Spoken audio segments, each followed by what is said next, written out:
In this video, I'm going to teach you how to create the snapshot in GoHighLevel. So in order to do that, head over to their website, which is GoHighLevel.com. In here, you have two options. You can either log into their application or sign up to their free trial.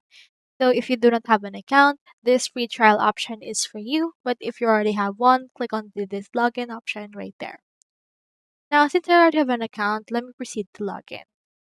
It should be able to show you in here your launchpad or your dashboard. Into this part, click on the name of your actual agency. And then in here, this will open this. So this is my account that I have. Just click on this switch to agency view.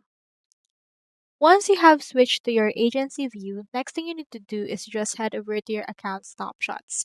You can see that right here on your left sidebar. Click on this right there. And then after this, in order to create a new snapshot, you can click onto this create new option from this. Click onto this right there and input right here your snapshot name. For example, let's name this July 17 snap.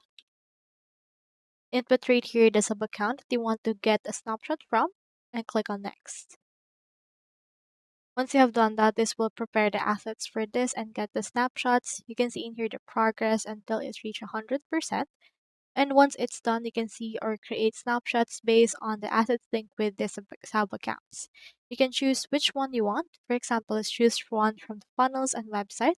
You can either select all, as you can see it's 2 out of 2, or you can also just add this one. You can also add this right here. And let's click onto the select and click on proceed once you're done choosing.